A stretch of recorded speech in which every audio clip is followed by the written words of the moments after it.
Halo semuanya, so di video kali ini aku mau jelasin pengalaman aku kemarin waktu pergi jalan-jalan ke Eropa buat ngunjungin kokoku. Sebenarnya niat awalnya untuk video kali ini aku lebih fokus ke arah visanya. Kalau paspor mungkin secara garis besarnya aja. So buat kalian yang penasaran, persyaratannya apa aja, biayanya berapa, gimana caranya aku bisa berangkat. Padahal saat itu kondisinya border di Sweden tuh lagi tutup buat liburan. Kok bisa ya? So, langsung aja kita mulai ke videonya. Oke, yang pertama-tama mundur sedikit dulu. Jadi waktu itu kokoku kan dapat beasiswa 2 tahun di Swedia buat ngambil S2. Selama 1,5 tahun saat itu, kokoku tuh nggak balik-balik ke Indonesia. Karena kan lumayan banget ya tiketnya. Harganya itu pokoknya seinget aku kayak belasan juta gitu dah yang paling murah. Waktu itu aku lagi libur kuliah, terus tiba-tiba papaku bilang, mau nggak kita ke Swedia nyamperin koko? Terus kok kayak, hah? Seriusan? Kayak bercanda gitu loh. Karena buat ngurusin visa kan nggak mudah ya. Aku dengar dari saudara-saudaraku juga katanya butuh kayak berminggu-minggu bahkan sampai berbulan-bulan. Walaupun kita udah punya paspor tapi kan itu nggak cukup juga. And then aku nggak tahu keuangan papaku kayak gimana pada saat itu. Terus aku telepon kokoku bilang papa ngajak ke Swedia. Oh ya udah boleh kalau misalnya ada biayanya. Nanti untuk persyaratan-persyaratannya yang bisa dibantuin gitu. Dan kebetulan koko juga di sana punya teman yang memang udah settle banget lah pokoknya orang Indo juga. Jadinya kalaupun mau ke sana bisa dibantuin dalam hal sponsornya. Walaupun di situ juga aku agak percaya nggak percaya gitu loh, kayak beneran gitu loh bisa ke sana. Gara-gara dari situ kita langsung semangat nih pengen berangkat. Terus aku mulailah cek paspor aku sama cek paspor koko sama papa. Dan pasporku tuh masih mati 1 tahun ke depan. Jadi di tahun itu masih aman. Nah kalau punya papaku itu udah expired kayak tinggal 2 minggu atau 3 minggu gitu. Kalau aku nggak salah ya skemanya, papaku tuh ngajakin Juni awal. Pengennya di akhir Juni tuh udah berangkat. Terus pas aku cek paspor papaku udah expired, aku langsung cepet dong daftar. Nah, kalau kalian yang belum punya paspor terus bingung gimana cara daftarnya, kalau dulu kan kita harus pergi ke kantor imigrasi terdekat dari lokasi kalian kan. Nah, kalau sekarang tuh nggak perlu karena udah ada aplikasi M-Passport. Pastinya kalian perlu siapin KTP, and then perlu akte kelahiran, ataupun kalau misalnya kalian punya ijazah juga boleh. Gak lupa kakak juga itu perlu. Terus kalian tinggal book jadwalnya, hari dan waktu buat nanti proses wawancara, terus juga foto. Kalau untuk pengambilan paspornya itu kurang lebihnya sekitaran seminggu sampai 2 minggu setelah kalian foto baru dapat bentuk fisik si paspornya ini. Kalau dulu kan perpanjangnya itu setiap 5 tahun. Cuman kalau sekarang itu udah bisa 10 tahun dan kebetulan paspor papaku tuh masih 5 tahun. Sedangkan aku udah 10 tahun. Ini yang case sekarang ya. Dan itu udah bener kok paspornya bisa 10 tahun karena aku udah coba sendiri, aku perpanjang tahun ini awal-awal bulan gitu dan bener. Dan lokasinya tuh nggak harus sesuai sama KTP kok. Karena kemarin aku perpanjang di Bandung, bukan di Jakarta. Terus berapa biayanya dalam pembuatan paspor? Kalau kalian paspor biasa, itu dia harganya 350.000. Tapi kalau kalian pilih yang elektronik, harganya 650.000. Buat kalian yang belum tahu bedanya elektronik sama biasa itu apa, kodenya yang elektronik sama biasa tuh beda. Karena waktu itu kode aku sama papa tuh masih C, sedangkan kakakku tuh udah X karena pilihnya elektronik. Dan di elektronik juga kalian ada biometrik wajah sama sidik jari. Yang bikin spesial juga di elektronik itu kayak ada semacam chip. Jadi kalau misalnya kalian keluar negeri, paspornya bisa langsung tap karena udah ada semacam chipnya dan udah langsung kebaca sidik jari kalian, and then biometrik wajahnya juga, jadi jauh-jauh lebih aman. Waktu itu aku pernah dengar-dengar gitu, katanya kalau mau pergi ke luar negeri harus pakai paspor elektronik, sedangkan paspor aku sama papaku itu sama-sama biasa, tapi setelah udah tanya-tanya, katanya nggak apa-apa, sebenarnya bisa-bisa aja, karena nanti pas dalam pembuatan visa, kalian bakal biometrik wajah, begitupun sama sidik jari kok, jadi jangan takut. Cuman bedanya itu bukan bawaan paspor kalian. Di waktu itu aku perpanjang paspor di Bandung juga tuh kendalanya booking jadwal, terus nanti juga pas kalian ke kantor imigrasi, kalian tetap masih perlu isi data lagi. Waktu itu aku perlu materai juga, and then berkas-berkas yang kalian submit di M-Passport itu juga dibawa buat di cross check lagi. Kalau buat paspor kurang lebihnya kayak gitu sih sebenarnya. Jadi tadinya tuh kita pengen ngambil visa liburan ke Sweden, cuman karena si border Sweden itu lagi tutup, jadi nggak bisa tuh buat liburan. Akhirnya dengar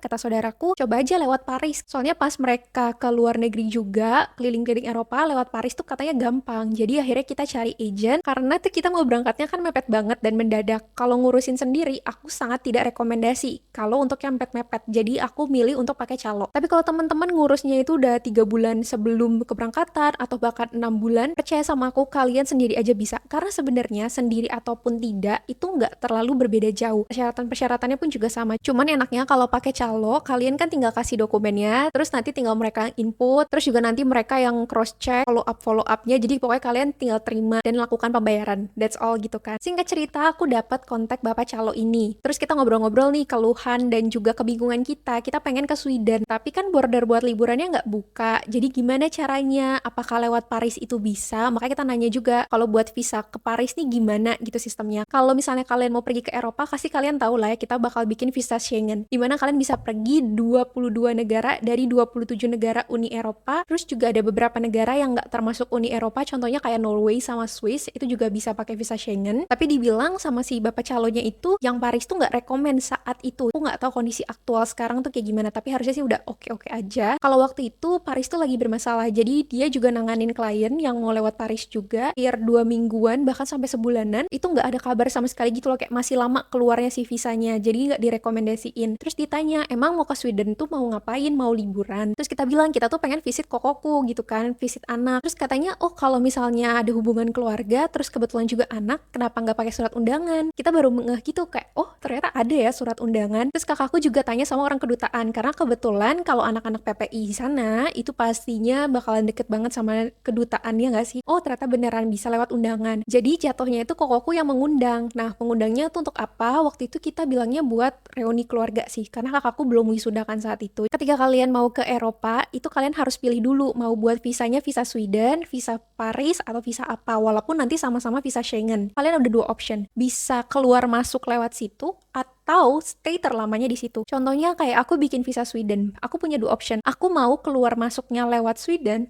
or aku tinggal lamanya di Sweden. Jadi contoh dalam waktu seminggu, 4 hari itu aku di Sweden. 3 harinya misalnya aku ke Paris gitu. Bisa aja. Pilihannya tuh tinggal terlamanya. Cuman karena kemarin juga kita sempat mikir kalau harus stay lama di Paris juga kayak wow mahal banget gitu kan. Sedangkan kalau di Sweden itu Koko kan punya dorm dan ada tempat tinggal bisa barengan sama teman Koko juga di sana, keluarga gitu. Jadi kayak lebih memungkinkan. And then dikasih tahu persyaratannya apa aja dalam pembuatan visa. Jadinya kita butuh 2 foto background putih ukuran 3,5 kali 4,5 dan harus kelihatan kuping juga. Ini juga yang paling penting, paspor kalian. Paspor kalian itu harus berlaku 6 bulan setelah tanggal keberangkatan yang kalian pilih ataupun bulannya. Misalnya kayak gini, aku mau berangkat bulan Desember ini gitu ya. Aku harus make sure paspor aku tuh tetap masih berlaku minimal banget Juni 2024. Karena nanti kalau misalnya tiba-tiba paspornya mati, perpanjangnya kayak gimana dan tiba-tiba nggak pulang, tuh kayak banyak banget permasalahan. Selanjutnya ada sponsor atau enggak. Jadi kalau misalnya orang tua kalian punya perusahaan gitu, nah bisa dikasih kop suratnya, terus ngasih tahu, oh ini karyawan saya mau berangkat. Kenapa sponsorship letter ini tuh penting? Soalnya ini bakal ngasih tahu nanti selama kalian pergi ke luar negeri ini siapa yang mendanai.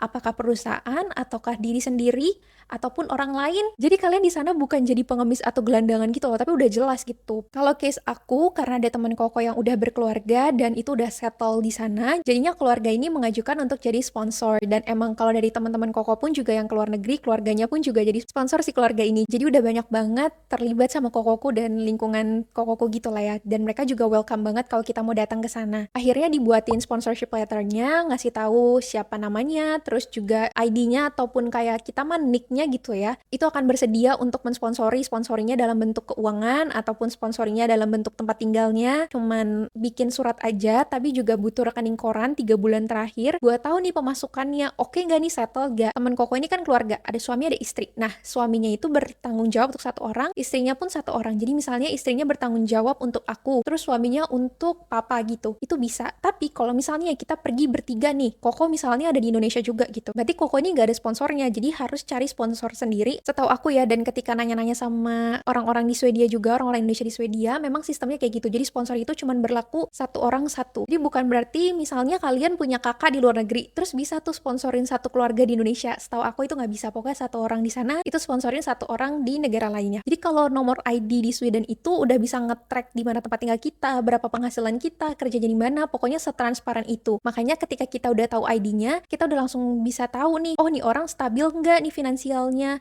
tempat tinggalnya kayak gimana, rumahnya di mana, dan lain-lainnya. Keluarganya isinya siapa aja, anaknya sekolah di mana, pokoknya sampai sedetail itu. Terus kenapa sih sponsornya nggak Kokoku aja? Pertama itu nggak mungkin, karena Kokoku itu cuma bisa sponsorin 1 orang, sedangkan yang mau berangkatin 2 orang. Dan yang kedua juga, Kokoku itu kan tinggalnya di dorm. Penghasilannya pun juga dari beasiswa, bukan kerja di sana cara settle ya. Secara logikanya nggak memungkinkan untuk menghidupi 2 orang ini. Terus juga untuk secara tempat tinggal juga nggak layak gitu. Karena kan dorm itu kecil, 1 orang, walaupun sebenarnya waktu kejadiannya pun muat-muat aja gitu kan, tapi Kalau misalnya dihitung-hitung secara peraturannya dari sana, nggak mungkin karena 2 minggu itu untuk satu orang tempat tinggalnya. Dan ketika kita mau berangkat itu kita ngajuinnya 2 minggu lebih dikit gitu, pokoknya hampir 3 minggu. Jadi lebih nggak mungkin lagi gitu. Gimana caranya kokoku menghidupi 2 orang ini selama hampir 1 bulan gitu kan. Dan papaku juga sebagai kepala keluarga kan pastinya nanti yang bakalan membiayai gitu ya. Nah itu juga perlu untuk kasih tahu rekening koran 3 bulan terakhir, sama ada surat pernyataan gitulah dari banknya dalam bahasa Inggris bahwa yang megang nomor rekeningnya ini atas nama siapa, terus saldonya berapa. Tapi setahu aku bank itu tahu. Pokoknya kita print rekening koran 3 bulan sebelum bulan kita ajuin visanya,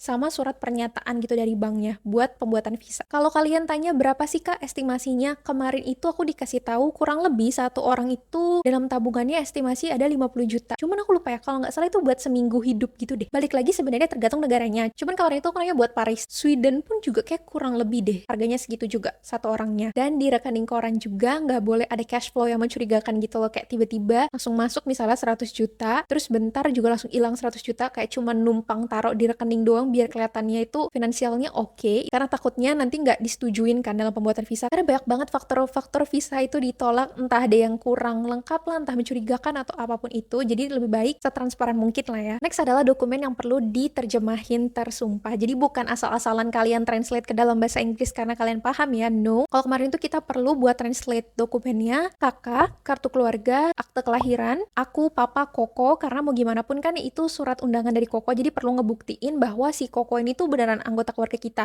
Terus juga ada pergantian nama papa, karena pada sedikit nama yang diganti, tapi secara garis besar tuh akte sama kakak aja yang perlu ditranslate ke dalam bahasa Inggris. Untuk harganya berapa? Kurang lebihnya paling murah itu 50.000, 50 sampai 200.000 per lembar ya. Misalnya aktenya itu bolak-balik, nah berarti terhitungnya jadi 2 lembar karena emang nggak dibuat bolak-balik kalau buat diterjemahin dokumennya. Pokoknya kalau kalian mau cari itu jasanya banyak banget sih sebenarnya di Google juga. Cuman kemarin tuh aku nanya sama saudara ya, pastinya yang lebih terpercaya. Selanjutnya juga karena aku masih kuliah, aku butuh surat keterangan aku aktif kuliah dan aku tuh tujuannya ke luar negeri ini mau ngapain dan aku akan baliknya kapan. Terus juga kalian perlu cantumin NIM kalian, nomor paspor juga. Cara garis besarnya itu untuk memastikan bahwa kalian pasti akan kembali ke negara kalian. Jadi nggak stay lama di sana. Bukti booking pesawat, PP, pulang pergi, sama hotelnya selama kalian tinggal. Jadi misalnya kalian mau pergi 2 minggu, seminggunya di Paris, seminggunya lagi di Sweden. Nah itu perlu kalian cantumin hotel-hotelnya selama 1 minggu di Paris, selama 1 minggu di Sweden. Terus tiket pulang pergi pesawatnya. Kayak tadi aku bilang juga ya, PP-nya kalian juga harus tahu masuknya dari negara mana dan keluar dari negara mana. Karena kita kemarin udah ajuin sponsor dan rumahnya juga sangat-sangat layak untuk ditinggali. Makanya kita nggak perlu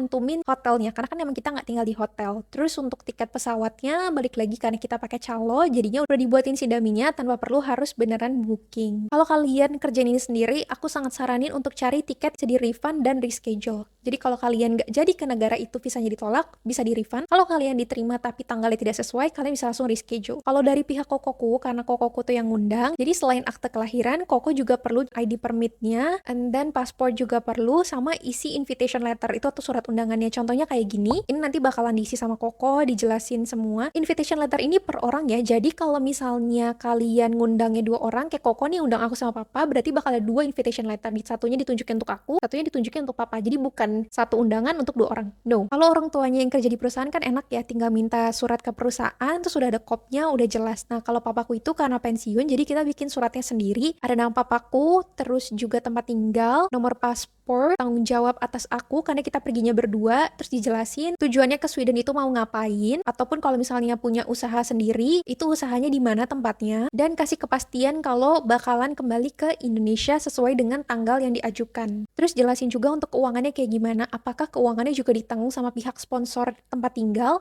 atau enggak. Nah kalau kemarin itu case-nya kita untuk tempat tinggalnya aja yang minta bantuan sponsor, tapi kalau untuk pendanaan semuanya pakai uang pribadi. Kenapa aku perlu ada di surat itu? Karena itu untuk nunjukin bahwa papaku nggak berangkat sendirian. Jadi papaku nggak hanya membiayai diri sendiri, tapi juga ada anaknya. Terus keluarnya itu 14 hari kerja minimal, hari kerja. Jadi Sabtu Minggu tuh nggak termasuk. Dan ketika kalian ngajuin visa juga, kalian perlu sertain asuransi. Ada berbagai macam asuransi. Kalau kalian udah punya asuransi, setahu aku juga bisa dipakai itu. Nanti kalian tinggal tanya ke orang asuransinya, apakah bisa buat ke luar negeri gitu-gitu lah ya. Untuk bisa nge-cover di sananya dan covernya itu apa aja. Kalau kemarin kita pakainya ini deh, Asis Card 27 hari harganya 855.000. Ada berbagai macam yang di cover, terus nanti kalau misalnya ada kejadian-kejadian, terus juga kalau kopernya hilang atau apapun itu juga ke cover. Pokoknya ada berbagai macam pilihan asuransinya. Kemarin kita pakai Asis Card itulah ya. Udah isi semua data-data, terus udah ngelakuin pembayaran ke bapak calonnya juga. Kita langsung dapat appointment letter untuk ke Sweden Visa Application Center di Kuningan City Mall lantai 1. Aku juga sempat ngerekam sedikit tentang mallnya. Jadi situ kita nunggu karena kita pakai calo, jadi bapak calonnya yang maju untuk serahin semua dokumen-dokumennya. Terus nanti juga kita bakalan dipanggil untuk foto, biometrik wajah, sidik jari juga, wawancara singkat gitu mau pergi kemana, terus ngapain tujuannya ke sana. Ya kurang lebih sama kayak kita bikin paspor lah ya. Udah kita langsung balik, terus tunggu tadi aku bilang 14 hari kerja, Sabtu Minggu nggak termasuk, untuk ngambil si visanya yang udah jadi. Paspor kita bakal ditaruh di sana ya, jadi kita nggak akan pegang paspor sama sekali, soalnya nanti visanya itu berbentuk kertas yang nanti bakal ditempelin ke bagian paspornya. Visanya contohnya kayak gini, nanti bakal ditempelin ke paspornya, dan paspornya itu pas kemarin kita ke Sweden, itu bakal transit di Bangkok, makanya prosesnya itu bakal lama kan dari Indonesia ke Bangkok, Bangkok baru ke Sweden, Sweden Bangkok, Bangkok Indonesia gitu. Itu kenapa dokumen-dokumennya juga perlu ditranslate ke Inggris. Terus biayanya berapa untuk pembuatan visa ini? Seingat aku itu harganya sekitaran 1,3 kalau benar-benar cuman untuk si visanya aja ya. Jadi totalnya kemarin aku ngeluarin itu sekitaran 4 juta per orang. Itu untuk bayar visa, asuransinya, sama ada beberapa tambahan-tambahan biaya lain. Tapi biaya lainnya itu lebih ke nambahin dari si calonnya gitu sih, karena memang bapaknya juga minta lebihan. Bapaknya benar-benar nge-push banget supaya visanya keluar gitu lah. Bonus tambahannya 4 juta ke bawah sih, sebenarnya nggak lebih dari itu. Tapi sebenarnya balik lagi ya, untuk hasil visa yang keluar cepat atau tidak tuh kembali lagi dokumen-dokumen kita juga dan siapa yang bertugas gitu loh. Kalau yang bertugasnya benar-benar cepat, sat-set cepet kelar. Jadi menurutku lebih ke arah hoki-hokian sih, makanya kemarin benar-benar terberkati banget bisa berangkat dan semuanya dilancarkan luar biasa. Jadi kemarin tuh jatuhnya cuman sekitaran 10 hari kerja. Kita udah langsung dapat visanya, paspor juga udah aman, langsung kita book tiket dan jadilah vlog perjalanan ke luar negeri yang panjang yang aku uploadnya udah hampir mau setahun itu. Setahun lebih sih baru aku upload karena aku berangkatnya kan 2022. Sekarang juga bahkan belum kelar itu videonya karena masih diedit-edit ya. Tapi overall sangat-sangat seru banget, sangat-sangat bersyukur banget. Menurutku yang rumit itu cuman translate dokumen aja. Kalau untuk ngisi-ngisi dokumen-dokumennya ya memang bakalan banyak yang diisi. Di luar dari itu ya udah tinggal isi aja, nggak yang harus konteks sana konteks sini, lempar sana lempar sini tuh enggak. Terus biayanya juga bisa jauh lebih murah, apalagi kalau nggak buru-buru juga kan, nggak perlu nunggu lama-lama. Karena waktu aku buat paspor pun aku juga nggak pakai calo, jadi aku bener-bener nungguin sampai deg-degan juga kayak ini keluar nggak ya untuk bikin visanya karena udah mepet banget. Dan kebetulan kan aku masih kuliah, jadi liburnya tuh nggak bisa lama-lama karena kita udah pakai calo buat visa. Jadi kalau harus pakai calo lagi buat paspor itu agak wow, pengeluarannya membludak gitu kan. Berangkat dari Jakarta ke Abu Dhabi, terus transit di Brussels, Belgia, and then ke Copenhagen, Denmark, baru ke Sweden. And then dari Sweden kita jalan-jalan ke Eropa, kita ke Praha, Bratislava, Hungary, Vienna, Austria, Poznan, terus Norway. Jadi total negara yang kita kunjungin ada 10 negara, tapi kalau untuk yang benar-benar kita explore cuma 7 ya. Karena kan Norway nggak dieksplor, karena itu di bandara. And then Brussels sama Abu Dhabi pun juga jadi tempat transit kan. Karena saat itu finansial papaku juga bukan yang wah berlimpah banyak banget juga enggak. Dan pas pembuatan visa juga tuh kayak kita nggak expect bisa secepat itu, benar-benar Tuhan kasih luar biasa banget. Terus habis berapa? Kurang lebihnya hampir 100 juta deh. Aku, papa, kita untuk makan, untuk belanja-belanja, Koko juga gitu. Koko yang bayar transport misalnya, terus nanti kita yang bayar makannya atau beli barangnya. Keliling beberapa negara itu juga kita pokoknya udah meetingin. Bahkan sebelum aku berangkat ke Swedianya, aku sama Koko tuh udah sampai Jimit itu kita udah hampir 3 jam gitu ya. Kita benar-benar ke plot mau ke negara mana aja, berapa biayanya, terus pakai transportasi apa aja yang paling best deal, dan kita menentuin trek yang mau dari bawah ke atas atau dari atas ke bawah. Pokoknya itu seru banget. Terus juga dari jauh-jauh hari kita udah langsung check out semua. Pokoknya pas kita udah sampai di Swedennya itu udah tahu semuanya gitu loh, udah tinggal siap berangkat nikmatin liburan tanpa harus mikirin keliling ke beberapa negara ini karena kan udah selesai. Selama perjalanan itu juga kalau yang jalur darat kayak naik kereta, naik bus itu nggak perlu pakai paspor, cuman kalau yang naik pesawat itu perlu. Soalnya kita di sana KTP nggak berlaku, jadi apa-apa pasti harus pakai paspor. Bingung, marah, sedih, pokoknya semuanya. Aku sampai di video-video juga kan ada yang papaku hilang lah, terus ada kita salah stasiun lah, kita telat, pokoknya banyak banget gitu. Tapi itu jadi salah satu cerita dan aku sangat-sangat bersyukur karena aku bisa videoin. Jadi aku bisa sambil nonton lagi, nge-recall lagi. Aku doakan untuk teman-teman juga yang mau berangkat ke luar negeri, either itu buat liburan, buat study, buat bisnis, kapanpun itu, rasain winter atau pengen lihat aurora dan lain-lainnya. Hopefully manifestation kalian bisa terwujud. Tenang aja kalau udah rezeki dan diizinkan, pasti semua bakal diperlancar. Jadi segitu aja videoku hari ini, semoga membantu ya untuk pembuatan visa, paspor, dan lain-lainnya. Thank you so much guys for watching. I'll see you guys on my next video. Bye bye.